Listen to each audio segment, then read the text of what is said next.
పోయిన వారములో వివేక్ చూడమనేటువంటి గ్రంథంలో 486వ శ్లోకం వరకు చెప్పుకున్నాం. ప్రతి వారం మాదిరిగానే జరిగినటువంటి శ్లోకాలను కొద్దిగా గుర్తు చేసుకుని మిగతా శ్లోకాల మీద వివరణ చేసుకుందాం.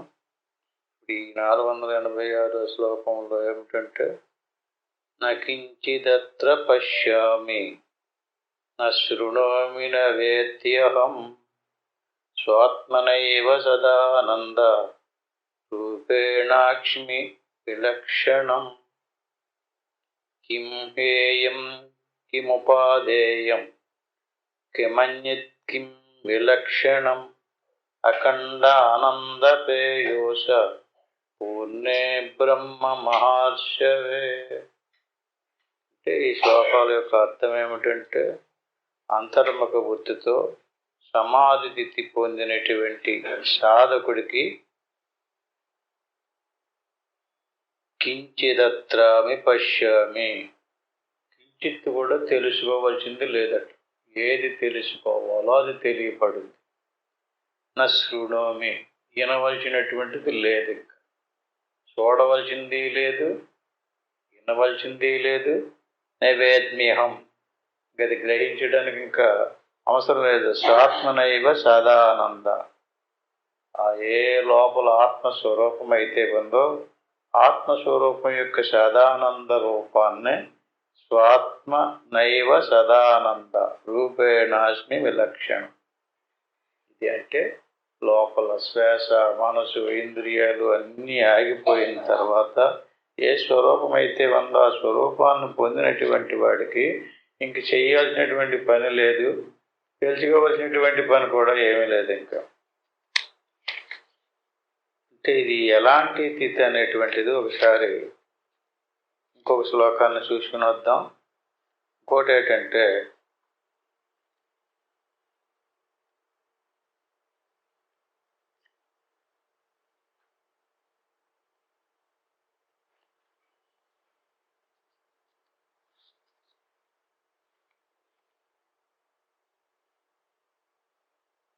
రెండు 265వ శ్లోకం.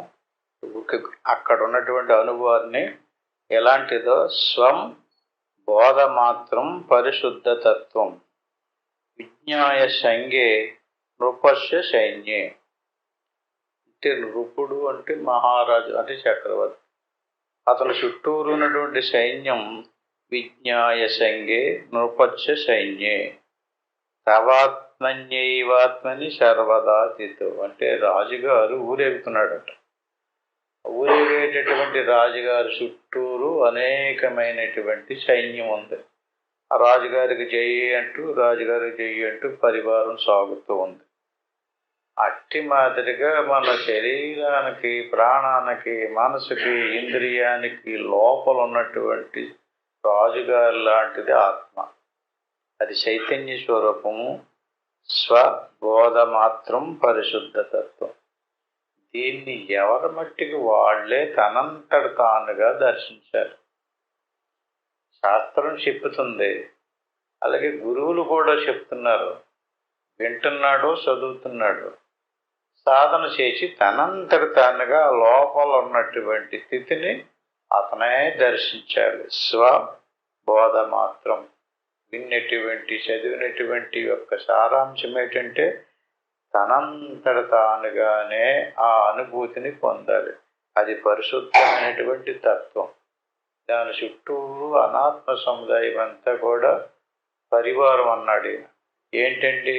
జ్ఞానేంద్రియాలు, కర్మేంద్రియాలు, అంతరేంద్రియాలు, పంచప్రాణాలు, ఇవన్నీ సముదాయం. ఇప్పుడు మనం గదిలో దీపం వెలిగించామనుకోండి, దీపం నుంచి వెలుగు వస్తుంది. వెలుగులో గదిలో ఉన్నటువంటి వస్తువులన్నీ ప్రకాశించబడుతున్నాయి. అంటే ప్రకాశంలో ప్రకాశించబడే వస్తువులు వేరు, ప్రకాశాన్ని ఇచ్చేటటువంటి దీపం. అట్టి మీదగా దీపం లాంటిది మన ఆత్మ. స్వబోధ మాత్రం. అది స్వయంగా నీకుగా నువ్వు చూడు. దీపం నుంచి ఎలుగు ఎలా వస్తుందో అలాగే నీ స్వరూపం నుంచి వచ్చేటటువంటి ఎలుగుకి తెలివి అని పేరు. తెలివికి ఏమేమి తెలుస్తున్నాయి? సమస్త విషయాలు తెలుస్తున్నాయి.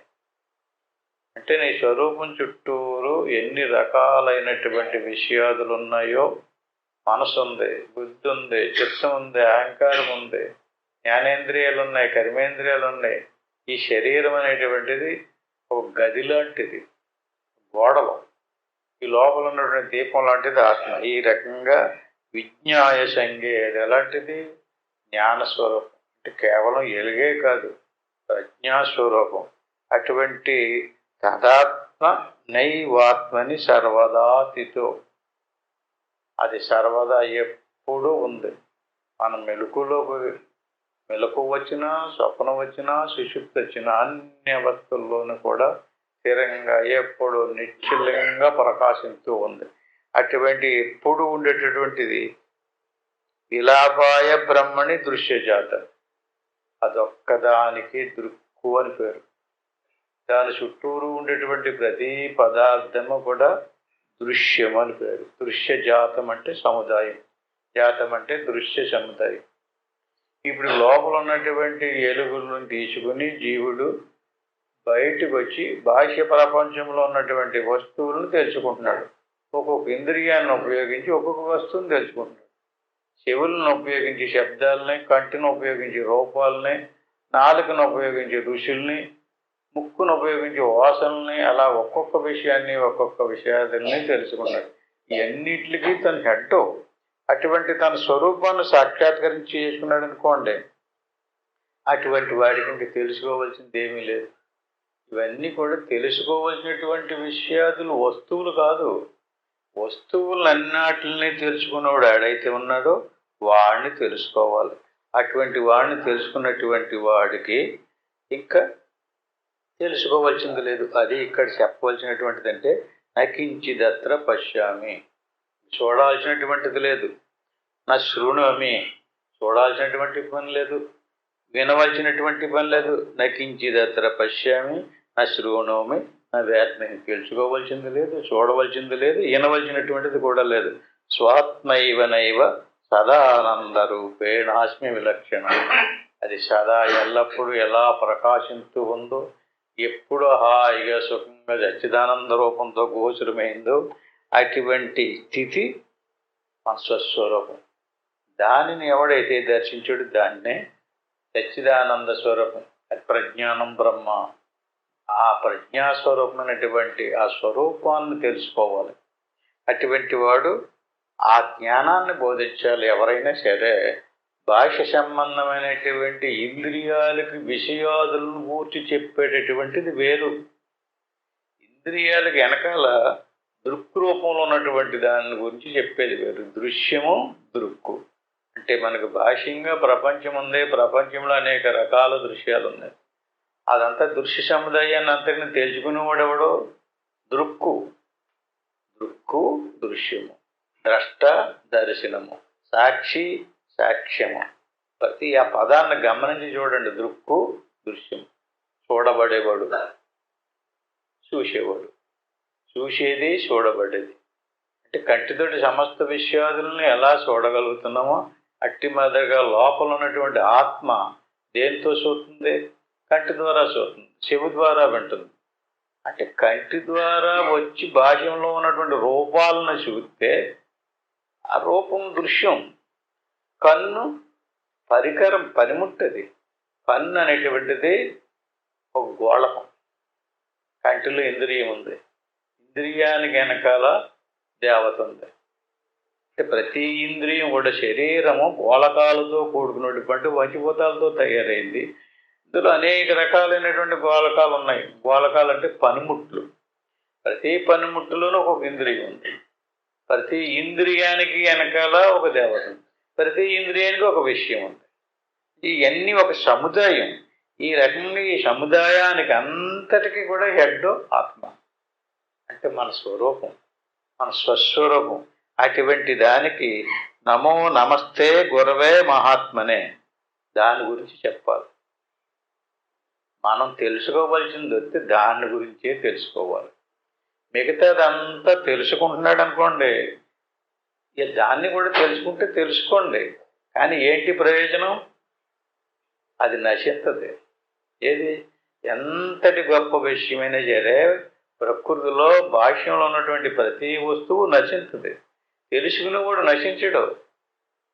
ఆ తెలుసుకునేవాడిని తెలియపరిచేవాడు ఎవడో వాడు గురువు అంటున్నాడు ఇక్కడ. నమో నమస్తే గురవే మహాత్మనే విముక్త సంగాయ సదుత్తమాయ. అంటే విముక్త సంగాయ, సంగమం అంటే సముదాయం, విముక్తం అంటే వదలడము. ఏది వదలడం? ఇప్పుడు మనం బాహ్య ప్రపంచంలోకి వచ్చినప్పుడు భాష్యంలో కూడా ఒక సమాజం ఉంది కదా, ఒక సమాజం, ఒక సంగమం. ఆ సముదాయం భార్య, భర్త, పిల్లలు, వాళ్ళ కుటుంబం, వాళ్ళ అన్నదమ్ములు, అక్క చెల్లెళ్ళు, వీళ్ళందరూ కలిపి ఒక సముదాయమే అంటాం. సముదాయం అంతా కూడా ఆ సముదాయాన్ని వదలమంటలేదు శాస్త్రం ఎక్కడ కూడా. భగవద్గీతలో చిట్ట చివరికి వెళ్ళిన తర్వాత కూడా ఆ అధ్యాయం పేరు మోక్ష సన్యాస యోగం. ఈ సముదాయాన్ని ఎంతవరకు వదలలేదో వాడికి మోక్షం రాదు. అంటే మనం చాలాసార్లు చెప్పుకుంటున్నాం, మన సిద్ధాంతం అంతా కూడా శాస్త్రాలన్నీ కూడా 4 పాదాలుగా విభజించారు.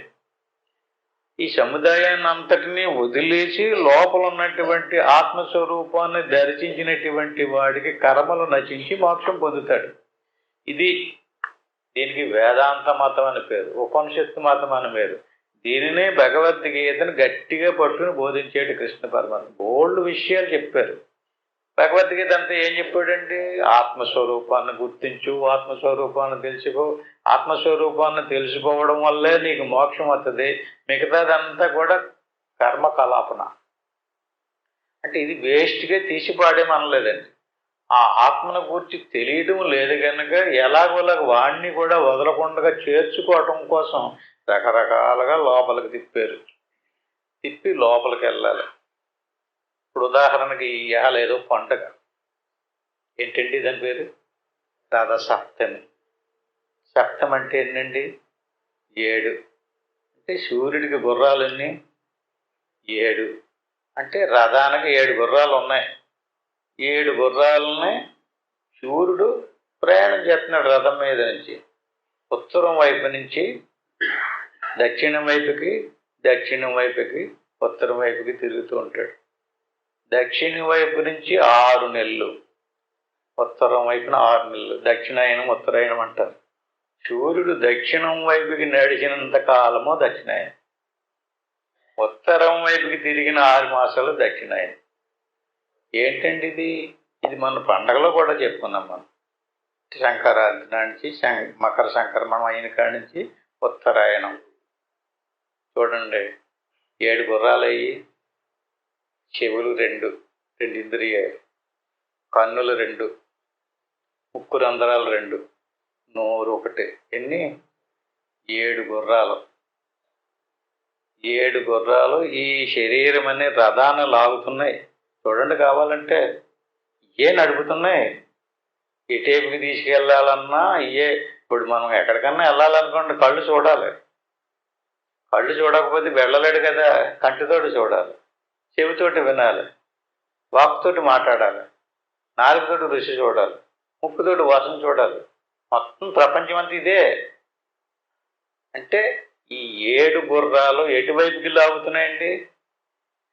బయటికి లాగుతున్నాయనుకోండి, అక్కడెక్కడో దేవుడు ఉన్నాడో ఆ దేవుడిని చూసి వచ్చేస్తే నీకు మోక్షం వచ్చేస్తే అని ఎవడన్నా మనకి అజ్ఞానంగా ఉన్నప్పుడు తిప్పేసాడు అనుకోండి, అది దక్షిణాయనం.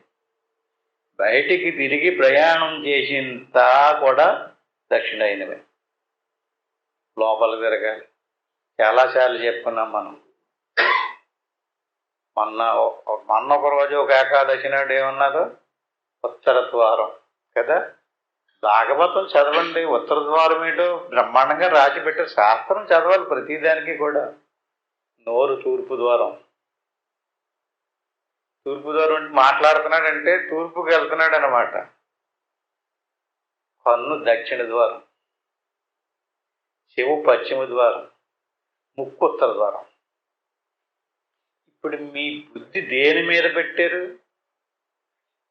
అంటే 7 గుర్రాలు కలిపి రథాన్ని ఎటేపుకి లాగుతున్నాయి. రథం మీద కూర్చున్న పెద్ద మనిషి ఎవరండి? సూర్యుడు. బుద్ధిర్గతి సూర్య. ఎవరు చెప్పారండి? ఋగ్వేదం. అంటే మనలో ఉన్నటువంటి బుద్ధికి సూర్యుడికి సంకేతం. బుద్ధిని సూర్యుడికి ఎందుకు పోల్చి చెప్పారండి?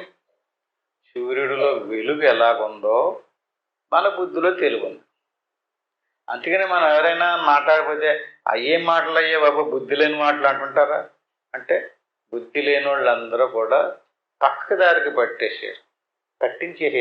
ఎవడైనా మోక్ష మార్గాన్ని నుంచి పక్కదారికి పట్టించేస్తే ఈ మోక్ష మార్గానికి అతను ఒక శనీశ్వరుడు అతడు. అలాగని చెప్పేసి పుణ్యం వస్తుంది, పుణ్యం చేసుకోండి, దానం చేసుకోండి, ధర్మం చేసుకోండి, దేవుణ్ణి ఆరాధించండి, దేవుణ్ణి పూజించండి అంటే నిర్వికారమైనటువంటి ఆత్మస్వరూపం గోచరం కావడం లేదు కనుక దానికి ఒక రూపకల్పన చేసి ఆ దేవుడి మీద భక్తి కలిగించి నింపాదిగా కర్మకాండ నుంచి ఉపాసనాకాండల నుంచి యోగంలో నుంచి జ్ఞానంలోకి తీసుకొచ్చారు. జ్ఞానే పరిసమాప్యతే. జ్ఞానంలోకి రాకపోతే పరిసమాప్తం అవ్వదు, మళ్ళీ మొదలెట్టాలి. అంటే జ్ఞానంలోకి వచ్చినటువంటి వాడికి ఇంకా సమాప్తం అయిపోయింది. అది భగవద్గీత చెప్తుంది స్పష్టంగా, జ్ఞానే పరిసమాప్యతే. ఈ రకంగా బుద్ధి దేని మీద ఆశ్రయించుకున్నది? రథం మీద ఆశ్రయించింది. ఆత్మానం రథినం విద్ది శరీరం రథమేవదు కఠోపనిషత్తు. శరీరం అనేటువంటిది ఒక రథం. ఈ రథంలో గుర్రాలు ఉన్నాయి. ఇంద్రియాణం అయానాహు, ఇంద్రియాలకి గుర్రాలు అని పేరు. ఈ గుర్రాలు ఎటేపీ లేస్తున్నాయి? విషయాంతేశ గోచరను. కన్నులు ఎటేపీ దృశ్యం చూడడానికి పరిధులు పెడుతూ ఉంటుంది. వినడానికి చెవులు, చూడడానికి కన్నులు, మాట్లాడడానికి నోరు. ఈ రకంగా ఒక్కొక్క ఇంద్రియం ఒక విషయం మీదకి వెళ్ళిపోతుంది. బుద్ధి లేదు. రథం విషయాల వైపుకి గుర్రాలు లాక్కుపోతుంటే కళ్ళు అప్పగించి చూస్తున్నాడు కానీ అలా వెళ్ళిపోనివ్వకుండా ఉత్తరం వైపుకి తిప్పాలి. ఆ దక్షిణ వైపుకి వెళ్ళిపోయింది అనుకోండి, బాగా కనిపెట్టండి, దక్షిణ వైపుకి, దక్షిణ దిక్కుకి యమధర్మరాజు అధిపతి. ఉత్తుత్తు మాటలు, పనికిమాలిన మాటలు ఊరికి చెప్పేస్తే మనందరం చెవిపోసుకుని నినేసామంటే అండి ఎక్కడికి వెళ్తున్నాడండి? దక్షిణ వైపుకి ప్రయాణం చేస్తే యముడి దగ్గరికి మనమే వెళ్ళిపోతున్నాం. అతను అలా ఖాళీగా కూర్చుంటే ఆయన దగ్గరికి మనం పోతున్నాం. తిన్నగా ప్రయాణం చేసి ఇంద్రియాదుల్ని ఉత్తరం వైపుకి తిప్పడం అంటే అంతర్ముఖ వృత్తికి తిప్పాలి. బహిర్ముఖ వృత్తి అంతా కూడా దక్షిణం పరకార్యం శీఘ్రం కరోతి దక్షిణ. చూడండి, శాస్త్ర ప్రమాణం ఏమని చెప్తుంది? దక్షిణం పరకార్యం శీఘ్రం కరోతి దక్షిణ. మన సొంత విషయాన్ని ఇప్పుడు చెప్పినటువంటి అంతర్ముఖ వృత్తికి తిప్పి దేవుడిలో లీనమవ్వడానికి మాత్రం బుద్ధి పుట్టదట. ఎందుకంటే ఇంద్రియాలు అటేపుకి లాక్కుపోతున్నాయి. ఇంకొక ఎవడ వచ్చి అటేపుకి వెళ్తేనే మంచిది, మీకు చాలా కలిసి వచ్చేస్తుంది, అలా కలిసి వస్తుంది, ఇలా కలిసి వస్తుంది అన్నటువంటి నమ్ముతాం. ఆ నమ్మినప్పుడు వెంటనే శీఘ్రం పరకార్యం. శీఘ్రం పరకార్యం అంటే ఏంటండి? శీఘ్రంగా చేసేస్తాడట. అది పరకార్యం అంటే తన కార్యాన్ని పక్కన పెట్టేసి ఇతరుల దాంట్లోకి వెళ్ళి. మనం కూడా అంతేండి, బయటికి బతిదానికి కూడా ఆడిల్లు చక్కబెట్టుకోకుండా ఊరందరూ గొడవలు చక్కబెట్టేద్దానని తయారవుతుంటాడు. అందుకు చేత బయటికి తిరిగి చక్కబెట్టేదంతా కూడా దక్షిణాయనం. బుద్ధి సూర్యుడు, ఇంద్రియాలు గుర్రాలు, శరీరం రథం. దక్షిణ వైపుకి పోతామంటే బహిర్ముఖ వృత్తి. అంతర్ముఖ వృత్తికి తిరిగితే ఉత్తరాయణం. ఉత్తరాయణంలో చనిపోయినటువంటి వాడికి స్వర్గం వచ్చేస్తుందన్నారు. దక్షిణాయనంలో చనిపోయినటువంటి వాడికో అంటే మన ఇష్టం. దక్షిణాయనం నుంచి ఉత్తరాయణం వైపుకి తిరిగిదాకా ప్రాణం పోనవద్దని చెప్పేసి భగవద్గీత 8వ అధ్యాయంలో చెప్పారు. మన ఇష్టమా? మనం ఆపు చేసుకోవచ్చా అంటే దాని అర్థం ఏంటండి? మన దృష్టి అంతర్ముఖం అయ్యేదాకా కనిపెట్టి చూడమని. ఆ అంతర్ముఖ వృత్తికి తిరిగినప్పుడు ప్రాణం పోతే నీకు ఇంక యమలోకం వెళ్ళవు. బాగా గుర్తుపెట్టుకోండి. 8వ అధ్యాయం చదవండి భగవద్గీత. శ్లోకాలు పారాయణ చేసి దంచి కొట్టేసారనుకోండి మంచిదే, కానీ అర్థం తెలియకుండా ఎందుకండి ఇంకా అంటే ప్రాణాన్ని నిలబెట్టి మనసును అంతర్ముఖ వృత్తికి తిప్పిదాకా ఆపు చేస్తే అది ఉత్తరాయణం తిరిగింది. ఉత్తరాయణం వైపు తిరిగినప్పుడు ప్రాణం పోతే మోక్షం అన్న అవుతుంది, స్వర్గం అన్న అవుతుంది. అంతేత రథసప్తం అంటే రథం అంటే శరీరం, సప్తం అంటే 7. ఇప్పుడు చెప్పుకున్నాం కదండి, ఏ టేపులు అవుతున్నాయి, 7 గుర్రాలోనే. అందుచేత నకించిదత్ర పశ్యామి నా శృణమి నా వేద్మి, ఇది తెలుసుకున్నారు కదా. తెలుసుకుని ఈ రకంగా బుద్ధిని అంతర్ముఖ బుద్ధికి తిప్పారనుకోండి, వినాల్సినటువంటిది ఏమీ లేదు. అది తిన్నగా ప్రయాణం చేసి బుద్ధి పరమాత్మలో లీనమైందనుకోండి, ఇంక చూడాల్సింది లేదు, వినాల్సింది లేదు. ఎందుకంటే అక్కడ బుద్ధి లయమైపోయింది. బుద్ధి లేదు, మనసు లేదు, ఇంద్రియాలు లేదు, ప్రాణం లేదు, మనసు అన్నీ ఆగిపోయినాయి అక్కడ. అక్కడికి మిగిలింది ఏముంది? సచ్చిదానంద స్వరూపమైనటువంటి బ్రహ్మమే ఉంది. నీ స్వరూపం బ్రహ్మమే. నిన్ను మాయ కప్పేసింది. అజ్ఞానంలో కూరుకుపోయావు. అజ్ఞానంలో కూలిపోయి శరీరమే నేను అనుకున్నావు. శరీరమే నేను అన్నటువంటి భావన ఏదైతే ఉందో అది మహాభయంకరమైనటువంటిది, పాపహేతువు. ఎందుకని శరీరం ఎలా తయారైందో ఒకసారి చూడండి. శరీరం రక్త మాంసాలతో, చర్మము, రక్తము, మాంసము, ఎముకలతో కూడిన సముదాయం. 24 గంటలు దాని గురించి ఆలోచిస్తున్నాం, దానికోసమే ప్రయత్నం చేస్తున్నాం. అది నువ్వు కాదు. శాస్త్రాలన్నీ ఎలుగెత్తి సాగుతున్నాయి. నీవి ఈ పాంచ్య భౌతికమైనటువంటి దేహానివి కాదు. లోపల సూక్ష్మ శరీరానివి కూడా కాదు నువ్వు. దానికి లోపల కారణ శరీరము కూడా కాదు. దానికి లోపల ఆత్మస్వరూపం, అదే నీ స్వరూపం. ఎల్లు అటువంటి జ్ఞానాన్ని ఎవడైతే చూపించాడో, చెప్పాడో, నమో నమస్తే గురవే మహాత్మనే, అలాంటి జ్ఞానం బోధించినటువంటి గురువుకి నమస్కారం చెయ్యి. విముక్త సంగాయ చతుర్థమాయ అంటే ఉత్తమమైనటువంటి దారి అదే. ఇవన్నీ కాదా అండి, మేము బోళ్ళు పూజలు చేస్తున్నాం, యజ్ఞాలు చేస్తున్నాం, యాగాలు చేస్తున్నాం, ఇవన్నీ కూడా లోపలికి తీసుకెళ్ళి దేవుణ్ణి చూపించి దేవుళ్ళు లీనమవ్వడానికి తయారు చేశారండి. ఇవన్నీ కూడా వాటి యొక్క ప్రతి దాని వెనకాల ఉండేటువంటి ప్రతి పండుగ, ప్రతి క్రియ అన్ని కనిపెట్టండి, తెలుసుకోండి. నిత్యాద్వయానంద రసస్వరూపిణే, అది ఆనందం, రసస్వరూపం, నిత్యానంద స్వరూపం, నిత్యాద్వయానంద రసస్వరూపిణే. భూమ్నే సదా అపార దయా అంబుదగ్నే, సమస్త కర్మల్ని దగించి వేసి అజ్ఞానాన్ని పారదోలి చీకటిని తరిమేసి మనలో ఉన్నటువంటి ఎలుగుని యత్కటాక్ష శశిచంద్ర చంద్రిక పాదదోత భవతాపజశ్రమ ప్రాప్తవానహమఖండ వైభవ ఆనందాత్మ పదమక్షయం క్షణాత్. అది ఇంకా నశించదు. ఒకే ఒక్కసారి దాన్ని దర్శనమయ్యి దాకా కనిపెట్టి రోజు ఎవడైతే పనిచేశాడో అటువంటి వాడికి గురు కటాక్షం లేకుండా ఈ సాధన అనేటువంటిది సిద్ధించుదని ఈ శ్లోకాల్లో చెప్తున్నారు. ఎవని కృపా కటాక్షమనుడు చంద్రుని సాంద్రమైన చంద్రిక వెలుగులతోటి సంపర్కము కారణముగా నా సంసార తాపజన్యమైనటువంటి శ్రమ ఎంతయో అంతరించిపోయినదో, ఒక్క క్షణములో నేను అఖండ ఐశ్వర్యమయమైనటువంటి ఆనందమయము అక్షయమునకు ఆత్మపదమును పొందగలిగితను. అటువంటి సంగమ లేనటువంటి వాడు సాధు పొంగవుడు, నిత్యుడు, అద్వితీయానంద రసస్వరూపుడు, మహానుభావుడు, నిత్యము అపార దయా సముద్రుడై ఉండువాడు మహాత్ముడునకు గురుదేవునకు మరియు మరియు నమస్కారం. ఈ జ్ఞానాన్ని బోధించడానికే సమస్త శాస్త్రాలు నడుము కట్టుకుంది. దీన్ని తెలుసుకునే అంత జనాలందరూ తెలుసుకోగలదు, ఒక్కడికి తెలియపరచండి. సత్యం అనేది ఎప్పుడు కూడా సత్యమే. సత్యాన్ని వదిలేసి అసత్యాన్ని పొలవమంట ప్రసారం చేసి జనాలను పోగొట్టుకున్నారనుకోండి, వీడికి వాటికి కూడా భారతంలో ఇదో కథ ఉందండి. ఇక్కడ కూడా చిన్న సందర్భం వచ్చినప్పుడు చెప్పుకుందాం.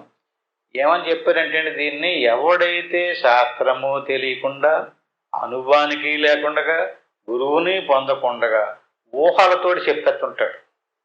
ఇక అలా కలిసి వచ్చేస్తుంది, ఇలా కలిసి వస్తుంది అని చెప్పేస్తుంటాడు.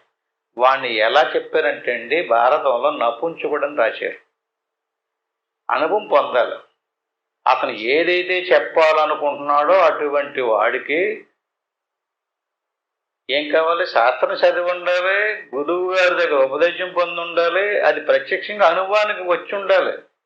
అలాగ వచ్చున్నటువంటి వాడితోటే, అలాంటి వచ్చున్నటువంటి వాడి దగ్గరే మనం వినాలండి. శాస్త్రం లేదు, అనుభవం లేదు, గురువు లేడు, అలాంటి వాడు మాటలు వినేసాడు అనుకోండి, అక్కడ ఒక ప్రశ్న వేసారు. అలాంటి వాడు ఎవరెవరికైతే బోధించారో వాళ్ళందరూ మళ్ళీ ఎక్కడో ఒక దిక్కున ఏదో గురువును పట్టుకుని ఉపదేశం పొందాలంట. సరేనండి, వాళ్ళందరూ ఏదో రకంగా ఏదో మళ్ళీ గురువు దగ్గరికి వెళ్ళి ఉపదేశం పొందుతారు. మరి వీళ్ళందరికీ ఉపదేశం చేసినటువంటి గురువు గారు మాట ఏంటంటే, ఆడు కూడా వీళ్ళందరూ ఎవరి దగ్గరికి వెళ్ళి తెచ్చుకుంటున్నారు, ఆడు కూడా వాళ్ళ దగ్గరికి వెళ్ళి తెచ్చుకోవాలన్నారు. అంటే గురువు గారు శిష్యులు కూడా ఉపదేశం పొందాలి. జ్ఞానం లేకపోతే అవదు. దానికి కథ రూపంలో ఏం చూపించారండి? మహాభారతంలోని భీష్మాచార్యుడు ఎవరిని చూస్తే యుద్ధం చేయనన్నాడండి? శిఖండి కదా. ఎవరనుకుంటున్నారు అతను? ఇతనే. ఈయన్నే చూపించింది శాస్త్రం అంతా ప్రమాణంగా. అలాగెందుకు చూపించింది? ఈయన ముందు ఎలా ఆడదానిగా పుట్టాడు శిఖండి. మగతనగా యాసం వేశారు. మగతనగా యాసం వేసి పెంచారు కాడి నుంచి గడకంట కూడా. ద్రుపద మహారాజు కొడుకెత్తను పెంచిన తర్వాత పెళ్లి చేశారు. పెళ్లి చేసిన తర్వాత భార్య వచ్చింది, గదిలో పెట్టారు. ఇద్దరు ఆడవాళ్ళే. అప్పుడేమైంది? ఆవిడ రాజుగారి కూతురు, ఈడో రాజుగారి కూతురే, కానీ మగవాడు యాసం వేసి పెళ్లి చేశారు, మాయ చేశారు, వంచారు. ఆ వంచడం అనే దాన్ని ఉపమానంగా ఎలా చూపించారంటే, ఎవడైతే అనుభవం లేకుండా శాస్త్రం తెలియకుండా బోధించున్నాడో వాడు వంచుతున్నాడు, లోకాన్ని మోసగించున్నాడు అని చెప్పి రాశారు. అంటే ఎలాంటి అతను? పురుషుడు కానటువంటి వాడు పురుషుడిగా యాసం వేసుకుని నటిస్తున్నాడు అన్నమాట లోకానికి. గురువు గారిలాగా, తెలుసున్న వాడికిలాగా. అలా చేయకూడదండి. అలాగే మళ్ళీ మొట్టమొదట్లోనే శకుంతలోపాఖ్యానం మహాభారతం స్టార్టింగ్లోనే ఎవడైతే ఇలా చేస్తాడో ప్రపంచంలో ఎన్ని రకాల పాపాలు ఉన్నాయి, అన్ని రకాల పాపాలు చేసినటువంటి ఫలితాన్ని పొందుతాడని ఉంది. దుష్యంతుడిని పెళ్లి చేసుకున్నాడు, శకుంతలని మర్చిపోయాడు. అప్పుడు మళ్ళీ దుష్యంతుడు ఆవిడకి ఒక కొడుకు కూడా పుట్టారు, అతనే భరతుడు. తీసుకుని వెళ్ళారు, సభలో కూర్చోబెట్టి నేను ఎరగని నువ్వెవరో వచ్చాయి పరిచయం చేసేది. ఎదుగు నీ భార్యని నువ్వు వదిలేసి వచ్చేసావు, మరి మేము తీసుకొచ్చామంటే నేను ఎరగనన్నాడు అతను. అప్పుడు చెప్పింది మొట్టమొదట. అంటే ఏంటి? దాని అర్థం ఏంటండి? నీకు తెలియాలి, నువ్వు అనుభవించాలి, శాస్త్రం తెలియాలి, అనుభవించాలి. అనుభవించకుండా అందరూ వింటున్నారు కదా అని చెప్పేస్తే ఏమని రాశారు? లోకంలో ఉన్నటువంటి పాపాలన్నీ అతనికే పట్టుకుంటాయట. ఎంత భయంకరంగా ఉండాలండి ఈ సత్యం విషయంలోని. కానీ పర్వాలేదు, ఏదో మాట్లాడేస్తున్నాం కదా, ఏదో చేసేస్తున్నాం కదా అని మనకు తెలియక దీనివల్ల ఏం ప్రమాదం అవుతుందో తెలియకుండా మాట్లాడేస్తున్నాం. ఆ తర్వాత ఇప్పుడు ఈ ద్రుపదుడు కొడుకు ఎవడైతే ఉన్నాడో, అబ్బా ఆవిడ పెళ్లి చేసుకున్న ఆవిడ ఇలా నాన్నకి చెప్తే అది కత్తులు కర్రలేసుకుని వచ్చే దెబ్బలాటకి పారిపోయాడు. అప్పుడు ఉపదేశం పొందాడు స్థూలకర్ణుడు. ఉపదేశం చేసినటువంటి గురువు గారి పేరు స్థూలం అంటే శరీరం, కర్ణం అంటే చెవు. ఉపదేశం చేశాడు. అప్పుడు అతనికి ఈ శరీరం కాదు, నేను ఆత్మస్వరూపాన్ని అనే జ్ఞానం కలిగింది అతను. అప్పుడు శిఖండి అయ్యాడు. అలాగైనటువంటి వాడిని మోసం చేసేవు నువ్వు. ముందు స్త్రీగా పుట్టి పురుషుడిగా నాటకం ఆడావు, తర్వాత పురుషుడు అయినప్పటికీ కూడా నువ్వు తెలిసినప్పటికీ కూడా నేను నీతో బాణాన్ని ఎక్కుపెట్టినన్నాడు భీష్ముడు. అంటే చిన్న దోషం, నీకు తెలియకుండా నటించావు. అంటే ఆడిని శాస్త్రంలో అలాంటి వాడికి ఉపదేశం చేయడానికి కూడా అవకాశం ఇవ్వకూడదన్నారు. చిన్న కథల రూపంలో మహాభారతం అంతా అద్భుతమైనటువంటి జ్ఞానం. ఈ రకంగా స్వాత్మనైవ సదానంద రూపేణాస్మి విలక్షణ. అది దేహం కాదు, ప్రాణం కాదు, దేవుడికి ఆకారం లేదు, నామరూపాలు లేవు, కొలత లేదు. అఖండమైనటువంటి, అపారమైనటువంటి, అనంతమైనటువంటి స్వరూపం దేవుడు.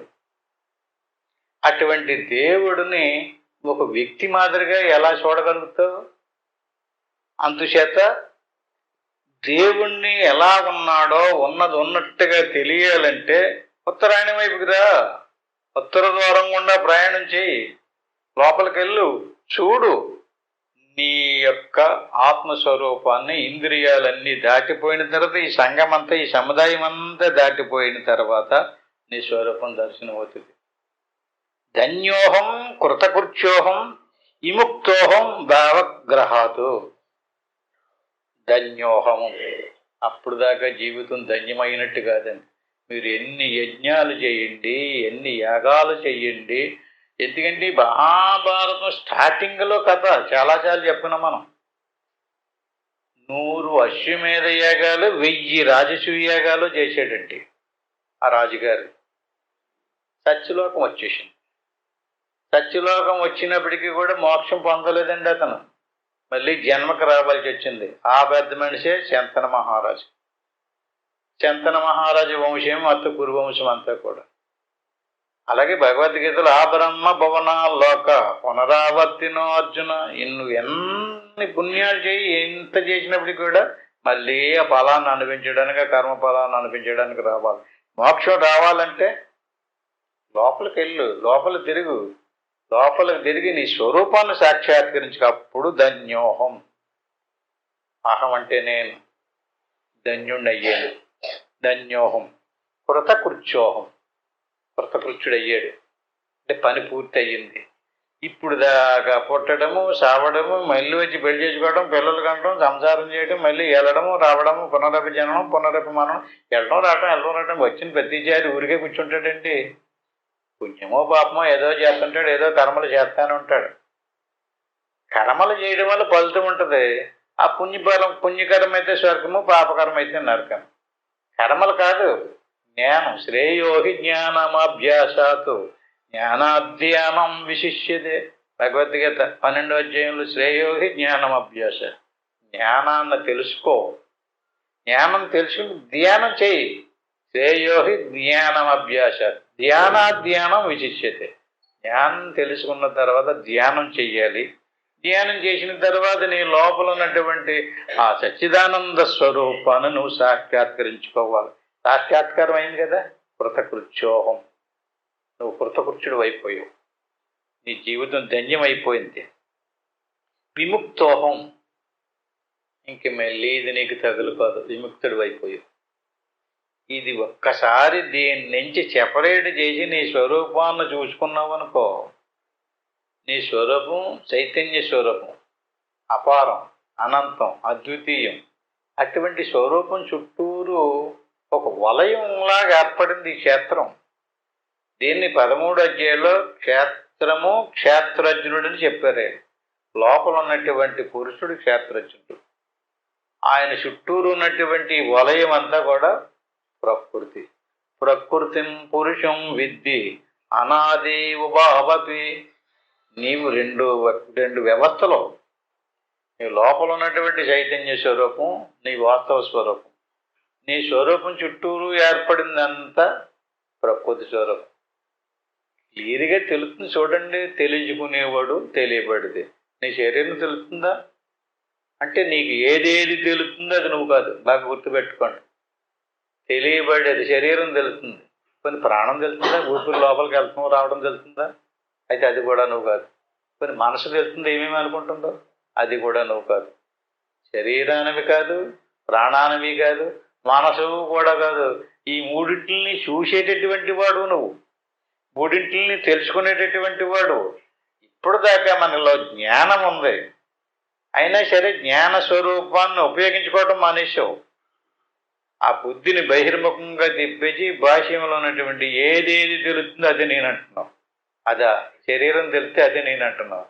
శరీరానికి భార్య తెలుస్తుంది, పిల్లలు తెలుస్తున్నారు, ఇల్లు వాకలు తెలుస్తుంది. అదేనా నువ్వు? ఏదేది తెలుస్తుంటే దాన్నే నేనని పట్టుకుంటావా?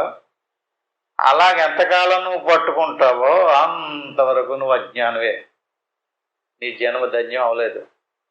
అది మళ్ళీ ఏదో కర్మ చేసావు కదా, కర్మ ఫలాన్ని అనిపించడానికి స్వర్గమో నరకమో ఇంకోటి ఏదో ఏర్పడుతుంది. అక్కడి నుంచి మళ్ళీ జన్మ కొత్త వచ్చిన ప్రతిసారి అన్నిసార్లు మనిషి జన్మ వచ్చేదండి. జీవరాశి ఎంత ఉందండి లోకమంతా చూడండి. జీవరాశి ఎలా తయారవుతుంది? అన్నం నుంచి తయారవుతుంది. అంచేత మళ్ళీ వచ్చిన తర్వాత ఏ పశువో పక్షో ఏదో ఆకారం ధరించి అదే నేను అనుకుంటావు. దాంతో జీవించడానికే సరిపోతుంది నీ సమయం అంతా కూడా. మరి మనిషి జన్మ ఎంత అదృష్టం చేసుకుంటే వచ్చింది అనుకుంటున్నారండి. మనిషి జన్మ ఎన్ని జన్మల్లో చేసినటువంటి తపస్సు మనిషి జన్మ వచ్చింది. వచ్చినటువంటి వాడు మనుష్యానాం సహస్రేషు కత్తియత దిశద్దయే. నేను ఇంత ఇలా చెప్తున్నాను భగవద్గీత కృష్ణ పరమాత్మ ఏం చెప్తుంది? మనుష్యానాం సహస్రేషు 1000 మందిలో ఒకడికి కూడా తెలుతులేదు అంటున్నాడండి. మరి ఆ శ్లోకాలు చదవండి. నువ్వు చెప్తున్నాడు ఆయన ఎందుకు తెలుతులేదు అంటున్నాడు. మరి ఆ శ్లోకాలు పారాయణ చేసి భగవద్గీత పారాయణ కంఠస్థం చేసేసిన వాళ్ళు ఉన్నారు కదండి. ఏం తెలుతులేదు అంటున్నాడు ఆయన? శ్లోకాలు చదవడం తెలుతులేదు అంటున్నాడా? శ్లోకాలు చదివిన వాళ్ళ తెలుసుకున్న వాళ్ళు అంటున్నాడు ఆయన? కాదు కదా. ఆయన లక్ష్యం ఏంటి? ఆయన ఉద్దేశం ఏంటి? అహం ఆత్మ గుడాకేశ మమేవాంశో జీవలోకో. ఈ జీవులందరూ నా అంశము, నేను వాళ్ళ లోపల ఉన్నటువంటి ఆత్మనే. మరి ఏంటండి ఎక్కడో ఉన్నాడని ఎక్కడో పరిగెడుతున్నాడు. దేవుడు ఇంత అడ్రస్ ఇచ్చి బాబు నీ లోపల ఉన్నాను, నీ ఆత్మస్వరూపంలో ఉన్నాను, ఆత్మస్వరూపంగా ఉన్నాను, నువ్వు లోపలికి రా, లోపలికి రా. దేహో దేవాలయ ప్రోక్తో జీవో దేవ సనాతన. ఉత్తరగీతలో అది భగవద్గీతలో. అంటే దేవాలయం లాంటి దేహం లోపల దేవుడు ఉన్నాడు. అక్కడికి రా, అక్కడికి వెళ్తే నివృత్తి, బయటికి వెళ్తే ప్రవృత్తి. ప్రవృత్తి నివృత్తి అంటే ఏంటండి? ప్రవృత్తి అంటే పోగొట్టడం, పోగొట్టడం, పోగొట్టడం అంటే తగిలించుకోవటం అన్నమాట. నివృత్తి అంటే వదిలించుకోవటం, వదిలించుకోవటం. ఒక్కొక్కటే. ఈ రకంగా అన్నిటినీ వదిలించిన లోపల ఉన్నటువంటి స్వరూపాన్ని తెలుసుకున్నటువంటి వాడి జీవితం ధన్యమైంది. అతను వచ్చినటువంటి జన్మ కృతకృత్యం అయింది. విముక్తోహం, విముక్తుడైపోడు. భవగ్రహాతు. ఇంకా అక్కడికి భవం అంటే అండి జన్మకి తీసుకురావడానికి సంబంధించినటువంటి కర్మకి భవం అని పేరు. పాట పడతారు కదా, భవసాగరం అంటారా? భవము సాగరము. భవసాగరం అంటే ఏంటండి? జన్మకి తీసుకురావడానికి సంబంధించినటువంటి కర్మలో సముద్రంలో కెరటాలు ఎన్ని ఉంటాయి, అన్ని కెరటాల్లాగా అన్ని కర్మలు ఉన్నాయంట. భవసాగరము. పాట పడతారు. ఏ తీరుగనను దయజూషదవో ఇనవమసోత్తమ రామ నాతరమా నాతరమా భవసాగర మీదగ నడినదలే క్షణరామ. ఆ తరం కాదు, ఇన్ని కెరటాలా, ఇన్ని కర్మ ఫలాలా, అవన్నీ వదిలించుకుని మోక్షాన్ని పొందేయటమే. బహిర్ముఖంగా వెళ్ళి తరించడా అవుతుందా నా తరమా? ఎలాగెళ్ళాలి? ఇలాగెళ్ళాలి, ఈ లోపలికి వెళ్ళాలి. ఈ రకంగా లోపలికి వెళ్ళినటువంటి వాడు భవగ్రహాతు. భావం వదిలేసింది, పట్టు వదిలేసింది. బీజం నశించిపోయింది అనమాట అండి. ఇత్తనంలో బీజం నశించిపోతే మొలకెత్తదు కదా. ఇంకా ఏ పెసరగింజో మినపగింజో ఏపి చూడండి, అది ఇంక మొలదో. అట్టి మాదిరిగా భవము అంటే జన్మకి తీసుకురావడానికి సంబంధించినటువంటి కర్మ ఫలాల్లో భవగ్రహాతు నశించిపోయింది. ఇంకా అప్పుడు ఏమైంది? ఇంకా ఇంకేం గోచరమైంది? నిత్యానంద స్వరూపోహం పూర్ణోహం తనుగ్రహాతు. ఆ నిత్యానంద స్వరూపమైనటువంటిది ఏదైతే ఉందో అది నేనే అని తెలిసింది. దీన్నే అహం బ్రహ్మస్మి అంటారు. అది నేనే. ఇంతకీ ఆ దేవుడు ఎక్కడో ఎవరో ఎలాగో ఉన్నాడు అనుకున్నాను, కానీ ఇంతకీ ఆ దేవదేవుడు ఎవరంటే నేనే. మరి ఈ చుట్టూరు ఉన్నటువంటి అంతా కూడా ప్రకృతి స్వరూపం. స్థూలము సూక్ష్మము కారణ రూపాలలో ఉన్నటువంటి మూడు కూడా తమో గుణ రజగుణ సత్వగుణాలతో కూడుకున్నటువంటి ప్రకృతి స్వరూపం. ఇది నేను కాదు, నాది కూడా కాదు. ఇది మాయ, ఇది ఈశ్వరుడిది. మన శరీరం ఉందండి, మన శరీరం మందేనా? ఒకసారి కొంచెం మనసు పెట్టి ఆలోచించండి. మందేనా? మన వస్తువు ఏదన్నా ఉందనుకోండి మన ఆధీనంలో ఉండాలి కదా. మన శరీరం మన ఆధీనంలో లేదు. ఎవరి ఆధీనంలోనూ ఉంది. ఎవరిదో వాడి ఆధీనంలో ఉంది. ఎవడదో మన ఆధీనంలో ఉందంటే మన ఆధీనం లేదు, కానీ మనల్ని అనుభవింపజేయడానికి ఇచ్చాడు. కర్మ ఆ ఫలాన్ని అనుభవించడానికి శరీరాన్ని తయారు చేసి తగిలించాడు అన్నమాట మనకి. ఆ తగిలించినటువంటి శరీరంతో కర్మఫలాన్ని అనుభవిస్తున్నాం. అది మారిపోతూ ఉంది. అలా ఆయుష్ ఎలాగైతే కరిగిపోతూ ఉంటుందో, ప్రారంధం కరిగిపోతుందంటే శరీరం కరిగిపోతుంది. ప్రారంధం అంతా అయిపోయిన తర్వాత అప్పుడు శరీరం వెళ్ళిపోతుంది. అప్పుడు ఈ జీవి సూక్ష్మ శరీరంతో తీసుకుపోయి మళ్ళీ ఇంకో దాంట్లో ప్రవేశపెడతారు. ఎన్ని జన్మలో ఎన్నెన్ని జన్మలో అంచేత ఎప్పుడవుతుంది? నిత్యానంద స్వరూపోహం, నిత్యము ఉండేటటువంటి ఆ సచ్చిదానంద స్వరూపాన్ని దర్శించినటువంటి వాడు పూర్ణోహం, పరిపూర్ణమయ్యాడు. పరిపూర్ణమైనటువంటి తదనుగ్రహాలు, భగవదనుగ్రహం, ఈశ్వరానుగ్రహం, గురువు అనుగ్రహం లభించింది. చేత అసంగోహం మలింగోహం భంగుర అంటే ఏంటండి? ఆ లోపల ఉన్నటువంటి స్వరూపం ఎలా ఉంటుందో చెప్తున్నాడు. అసంగోహం, సంగం లేదు. అంటే సంగం అంటే ఇందాకే చెప్పిన గ్రూపు, అటాచ్మెంట్. ఒక వస్తువుతోటి ఒక వస్తువుకు ఉన్నటువంటి అటాచ్మెంట్ సంఘం. ఈ శరీరంతో కానీ, ప్రాణంతో కానీ, ఇంద్రియాలతోటి కానీ ఆత్మకి ఏ విధమైనటువంటి అటాచ్మెంటు లేదు. అది విడిగానే ఉంది. ఇక్కడే భక్తాదుల్లాంటి వాళ్ళే ఈ విషయం కాడే గ్రహించలేకపోతున్నారు. అంటే మన శరీరం పనిచేస్తుంది, ప్రాణం పనిచేస్తుంది, ఇంద్రియాలు పనిచేస్తున్నాయి కదండి. లోపల వీటితోటి ఏ విధమైనటువంటి కనెక్షను లేదండి ఆత్మకి. అది విడిగానే ఉంది, సెపరేట్గానే ఉంది. దీన్ని ఎలా పోల్చాలో ఉపమానం చెప్పి అనేక రకాలుగా చెప్పడానికి చూశారు. మ్యాగ్నెట్ని ఇనుమును ఆకర్షిస్తుంది కదండి.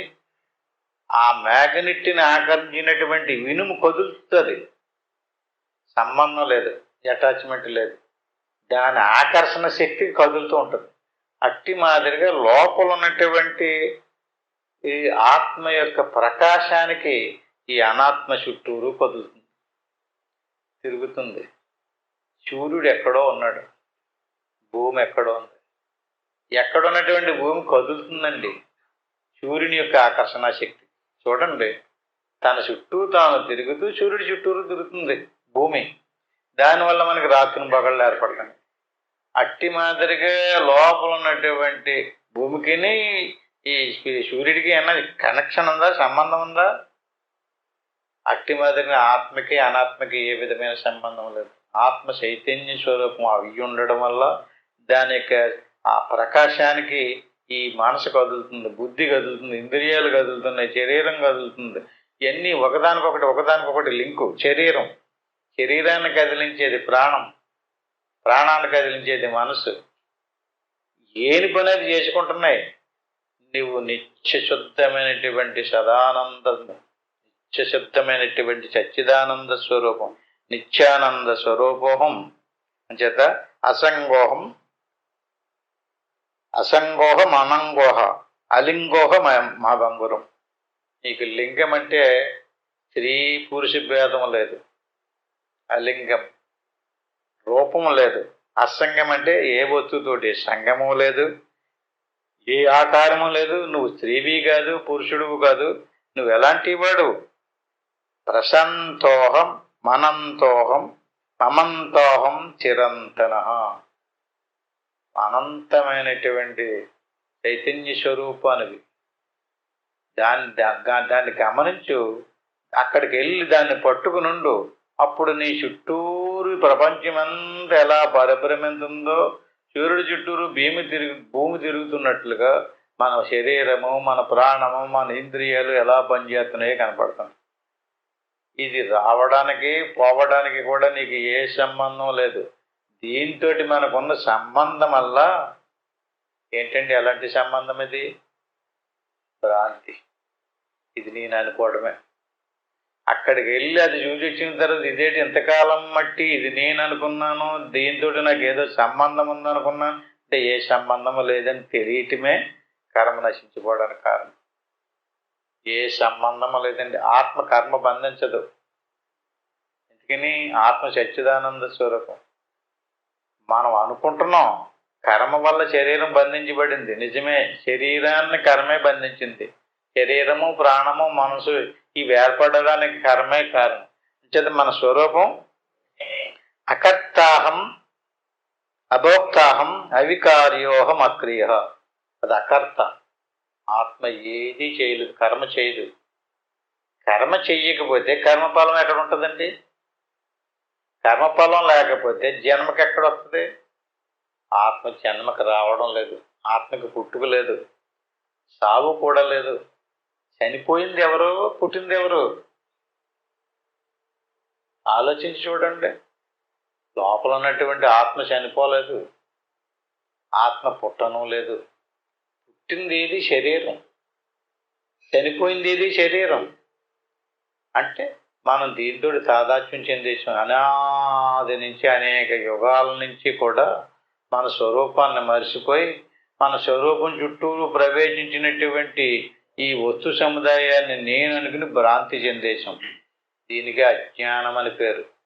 ఈ అజ్ఞానంతో దీని మీద మమకారం పెట్టుకుని ఇది నేను ఎలా చేశాను, నేను అలా చేశాను, నీకు ఎలా చేస్తే ఎలా పోతుంది, నీకు అలా చేస్తే అలా పోతుంది అంటే నిజమనుకుని ఈ కర్మకలాపంలో చిక్కుకుపోయావు. అంచేత శుద్ధ బోధ స్వరూపోహం. అంచేత నిశ్చలమైనటువంటి శుద్ధమైనటువంటి బోధ విను. ఆత్మజ్ఞానం సంపాదించుకో. ఆత్మబోధ, ఆత్మజ్ఞానం, ఆత్మవిద్య, బ్రహ్మ విద్య, బ్రహ్మజ్ఞానం, వేదాంత జ్ఞానం, ఉపనిషత్తులు చదువు, భగవద్గీత చదువు. ఏదో రకంగా చూడండి, మనకి భగవద్గీత గురించి ఎలా చెప్పారంటే మొత్తం ఉపనిషత్తుల సారమంతా భగవద్గీతలో. భగవద్గీత అంతా చదవక్కర్లేదు, ఒక్క శ్లోకం చదవండి. ఆ శ్లోకం యొక్క సారాన్ని గ్రహించండి. సారాన్ని గ్రహించకుండా నువ్వు 1,00,000 సార్లు భగవద్గీత పారాయణ చేస్తే మాత్రం ఏంటండి ఫలితం? ఏంటండి దానికి సంబంధించింది? తెలియకపోతేనే మంత్రం చదువుతామండి, రోజుకి 108, 1000, 2000 చదువుతుంటారు కదా, ఫలితం వచ్చేస్తుంది అనుకుంటున్నారా? మంత్రాల వల్ల మంత్రం తదర్థభావం జప ఉచిత. అది జపం అవ్వదు. మంత్రం యొక్క అర్థం తెలుసుకున్నప్పుడు జపం అవుతుంది. అట్టి మాదిరిగాని భగవద్గీత కానీ ఉపనిషత్తులు కానీ ఏదైనా శ్లోకాలు చదివారనుకోండి, వాటి అర్థం తెలుసుకున్నప్పుడే పారాయణం అవుతుంది. భగవద్గీత శ్లోకం వాచ్యార్థం అంటే వ్యవహారికం. దానికి సంబంధించినటువంటి అర్థం తెలుసుకోవటం అది పూర్తిగా లక్ష్యార్థం కాదు, మళ్ళీని వాచ్యార్థం, వ్యవహారికం అంటారు దాన్ని. ఆ అర్థానికి సంబంధించినటువంటి ఆచరణ పాటించడం ఆధ్యాత్మికం. నేను ఆధ్యాత్మికంలో ఉన్నానండి అని చెప్పి బొట్లు పెట్టుకుని వేషాలు వేసుకున్నంత మాత్రం చేత ఆధ్యాత్మికం అవ్వదండి. ఒక శ్లోకం యొక్క అర్థాన్ని తెలుసుకుని అర్థానికి అనుగుణంగా ఎవడైతే మసులుతాడో అది లక్ష్యార్థంలోకి వచ్చాడు. అంతేగాని చదవడం అన్నది భాష్యార్థమేది. మంచిదే, చదవండి. దానివల్ల కూడా మనసు తృప్తి అవుతుంది, భగవంతుడి మీద ప్రీతి ఏర్పడుతుంది, భక్తి ఏర్పడుతుంది. కర్మకాండలోకి వస్తుంది అంతే. కర్మకాండే కేవలం చదివితే అది అర్థం తెచ్చుకుంటే ఉపాసనా కాండలోకి వస్తుంది. కానీ జ్ఞానంలోకి ఆచరించాలి. అందుకు చేత ప్రశాంతోహం, అప్పుడే నీకు ప్రశాంతం అవుతుంది. నీ అలజడంతా అణిగిపోద్ది. ఒక్కసారే తుఫానంతా బీభత్సం చేసేసి ఆగిపోయినప్పుడు ఎలా ఉంటుందో అట్టి మాదిరిగా మన మనసు నిశ్చలమైందనుకోండి, ప్రశాంతమైపోద్ది. ఏటి ఎంత ప్రశాంతమైపోయింది, ఏటి ఇదేయటానికి ఇదంతా ఏటి నీకు నువ్వే ఆశ్చర్యపడిపోతావు. మనసు ఎవడికి ఆగలేదో వాడికి ప్రశాంతం అవ్వదండి. మన ఏవ మనుష్యాణం కారణం బంధమోక్ష. ఎన్నాటికి ఈ గజిబిజి అంతా కూడా ఈ గాబరా గత్ర అంతా ఏంటనుకుంటారు? మనసే. మనసులోనే ఉంది ఇదంతా. 3 లోకాలు మనసులో ఉంది. 3 లోకాలు ఉన్నటువంటి దేవుళ్ళు దేవతలు అందరూ మనసులోనే. ఒకడు నాకు దేవుడు కనపడ్డాడు, దేవుడితో మాట్లాడొచ్చాను అన్నాడు అనుకోండి, అది మనసులో ఉన్నటువంటి మనసు కల్పన చేసినటువంటి కలాపనే. బాగా గుర్తుపెట్టుకోండి. సరైనటువంటి శాస్త్రం తెలియకపోతే అలాంటివన్నీ నమ్ముతారు. అంచేత మనసును దాటండి. మనసును దాటినటువంటి వాడికి ప్రశాంతం అయిపోద్ది. హాయిగా సుఖంగా అక్కడ అహం లేదు, కర్మ లేదు, అంతా కూడా అకర్తాహం మభోక్తాహం అవికార్యోహం అక్రియ. అకర్త, అక్కడ నువ్వు చేసేవాడు ఏం కాదు. కర్త అంటే చేయడం, అకర్త అంటే చేయకపోవటం. అభోక్తాహం, భోక్త అంటే కర్మఫలాన్ని అనిపించడం. కర్మే లేనప్పుడు కర్మఫలాన్ని అనిపించేవాడు ఎవడండి? నువ్వు అభోక్త, అకర్త. అవికార్యోహ అక్రియ, అక్కడ ఏ కార్యమూ లేదు. అవికార్యం, అవికారోహం అక్రియ, అక్కడ చేసే క్రియ లేదు. నువ్వు ఏ మంత్రము చదవక్కర్లేదు, ఏ పాట పాడక్కర్లేదు, ఏ పూజ చేయక్కర్లేదు. అందుకనే ఉత్తర గీతలో పూజా కోటి సమం స్తోత్రం. కోటి పూజలు చేసాడు అనుకోండి, ఒక స్తోత్రంతో సమానం. అంతే, అంతకంటే ఎక్కువ ఫలితాన్ని ఇవ్వదు. కోటి పూజలు, కోటి. ఒక ప్రశాంతంగా కూర్చుని ఒక మంత్రాన్ని స్తోత్ర రూపంలో చదివేవాడు అనుకోండి, దానికి ఎంత ఈ కలాపన అంతటికీ ఎంత పుణ్యం వచ్చిందంత వస్తుంది. స్తోత్ర కోటి సమో జప. అలాంటి స్తోత్రాలు కోటి స్తోత్రాలు చేస్తే ఒక జపంతో సమానం. జపకోటి సమం ధ్యానం. శ్రీకృష్ణుడు జగద్గురువు అండి, ఆయన చెప్తున్నాడు ఏంటండి ధ్యానం ఎంత? పూజాకోటి సమం స్తోత్రం, స్తోత్రకోటి సమో జప, జపకోటి సమం ధ్యానం. ధ్యానం ఎన్నట్లు ఫలితాలు? కోటి పూజలు, కోటి స్తోత్రాలు, ఆ తర్వాత పూజాకోటి సమం స్తోత్రం, స్తోత్రకోటి సమం ధ్యానం. అక్కడితో ఆగలేదు ఆయన. ధ్యాన కోటి సమో లయ. లక్ష్యం ఏమిటండి? లయం అవ్వాలి. లయం అయిపోతే అక్కడ ఇంకేం లేదు, ఇంకా క్రియ లేదు. అక్రియ, క్రియ లేదు. అవికార్యోహం అక్రియ, కార్యము లేదు. జపించేవాడు లేడు, జపం లేదు, మంత్రం లేదు, మంత్రం చదివేవాడు లేడు. అకర్త, అభోక్త, అవికార్యం, అక్రియ, ఏమీ లేదు. నిత్య శుద్ధమైంది. ఏమైంది? ఆయన ఏమన్నాడు ఇందాక? అక్కడ లయమైపోడు. ధ్యాన కోటి అలా ధ్యానించగా లయమైపోయింది. అక్కడ ఏమీ లేదు. ఇంకా శుద్ధ బోధ స్వరూపోహం. శుద్ధమైనటువంటి బోధ అంటే, బోధ అంటే తెలివి, జ్ఞానం, ఎరుక. కేవలోహం సదాశివ, అదే శివుడు. శివుడు అనలేదండి, సదాశివుడు అన్నాడు. రుద్రుడు, శివుడు, సదాశివుడు ఈశ్వరుడి పేర్లండి. రుద్రుడు, శివుడు, సదాశివుడు. ఎప్పుడు ఉండేటటువంటి ఆనంద స్వరూపమే సదాశివుడు. అంటే ఇప్పుడు మనం మెలకువలో ఉన్నాం కదండి, జాగ్రత్త, స్వప్న, సుషుప్తి. ఈ లోపల ఉన్నటువంటి ఈ సదాశివుడే ఒక్కొక్క అంశంలో ఒక్కొక్క అవతారం. సజ్జోజాతం వామదేవం అఘోరం తత్పురుషం. సజ్జోజాత ముఖము, వామదేవ ముఖము, అఘోర ముఖము. సజ్జోజాతం వామదేవం, అఘోరం తత్పురుషం, ఈశానముఖం. ఆయన పేర్లు. ఈశానముఖమే సదాశివుడు. 5వ స్థానంలోని. ఇప్పుడు మెలుకులో ఉన్నాడు ఆయన. మెలుకులో ఉన్నటువంటి వాడు ఏం పేరు? సజ్జోజాతం, ఆయన పేరు. స్వప్నంలో ఉన్నటువంటి వామదేవం, సుషుప్తిలో అఘోరం, అలాగే తురియంలో తత్పురుషముఖం. తురియం దాటేమి కదండి, తురియాతీతం ఈశానముఖం, అదే సదాశివుడు. అంటే సమస్తము లయమైపోయిన తర్వాత ఉన్నటువంటి ఆ నిర్వికారమైనటువంటి స్వరూపానికే సదాశివుడు అని పేరు. అంచేత అకర్తాహం అభోక్తాహం అవికార్యోహం అక్రియ. శుద్ధ బోధ స్వరూపోహం కేవలోహం సదాశివ. కేవలం ఆ సదాశివుడే ఉన్నాడు, ఇంకేమీ లేదు. ఇంక ద్రష్టు శ్రోతుర్వక్తు కర్తుర్ భోక్తుర్ విభిన్న ఏవాహం నిత్య నిరంతర నిష్క్రియ నిశీమాసంగ బోధాత్మ. అది అలా నిర్వికారమైనటువంటి ఏ ఆకారము లేనటువంటి జ్ఞానస్వరూపం, ప్రజ్ఞాస్వరూపం, సచ్చిదానంద స్వరూపం. నిరుపమనాదితత్వం త్వమహమిదమదం ఇది కల్పనా దూరం. అక్కడ ఏ కల్పన లేదు. నాహమిదం నాహమదోప్య భయో రవభాషకం పరం శుద్ధం భాష్యాంతర శూన్యం పూర్ణం బ్రహ్మా ద్వితీయమేవాహం.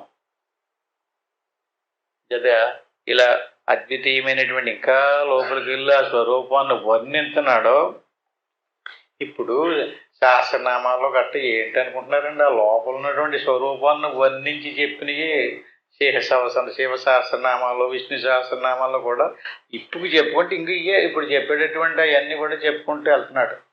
ఈ శ్లోకాలని వచ్చేవారు ఇంకా బాగా వివరంగా చెప్పుకుందాం.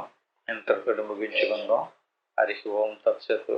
ఆత్మబంధువులారా, మరి చక్కగా తెలుసుకున్నాం. తెలుసుకున్నటువంటి దాన్ని ఇప్పుడు ఏం చేయాలి? విన్నాం. ఇందాక చెప్పాడు కదైనా, విన్నటువంటి దాన్ని అనాలి, అంటే చూడాలి, దర్శించాలి. ఆ దర్శించినటువంటి వాడికి కర్మలు నశిస్తాయి, జ్ఞానం కలుగుతుంది, దానివల్ల మోక్షం పొందుతాడు. ఇటువంటి అద్వితీయమైనటువంటి విషయం తెలుసుకున్నావు కనుక దాంట్లోకి ఎలాగల్లాలో ఇలా చక్కగా కూర్చుని గురురు బ్రహ్మ గురురు విష్ణువు గురురేవ మహేశ్వర గురువు సాక్షాత్తు పరబ్రహ్మ తస్మై శ్రీ గురువే నమః. దీన్ని గురుమంత్రం అంటారు. దీన్ని ఒకసారి అనుకుని ఆ పైన ఏమి అనుకోకుండా వస్తూ పోతూ ఉండేటట్టు శ్వాసను గమనిస్తూ ఉండడమే సోహంభావ ధ్యానం. అంటే మనసును లోపల తిప్పుకోవడమే. ఉత్తరాయణంలోకి తిరిగినట్టు ఇప్పుడు దాకా చెప్పుకున్నాం కదా. అంచేది ఉత్తరాయణం వైపుకి తిరగండి, రథాన్ని అటేపు తోలండి. బయటికి తోలుతున్నాం, ఆ ఊరు ఈ ఊళ్ళంబడ తిప్పుతున్నాం, అదంతా దక్షిణాయనం. దక్షిణాయనంలో మరణించినటువంటి వాడు నరకానికి, ఉత్తరాయణంలో మరణించినటువంటి వాడు స్వర్గానికి. ఉత్తరాయణం దక్షిణాయనం. అంచేత చక్కగా ఉత్తరం వైపుకి తిరగండి. ఉత్తరం వైపుకి తిరగడం అంటే ఏం చేయాలి? అంతర్ముఖ వృత్తిలో సోహంభావ ధ్యానంలో ఉండడమే ఉత్తరాయణ వృత్తిలోకి తిరగడం. అంతవరకు అలా శ్వాసను గమనించే కూర్చోండి. ఇంటికి వెళ్ళిన తర్వాత ఎవరెవరికి ఎంత అవకాశం ఉంటే అంత ప్రయత్నించండి. ఇప్పుడు మాత్రం నేను ఓంకారం చెప్పేదాకా అలా గమనిస్తూ ఉండండి. ఓం తత్సత్.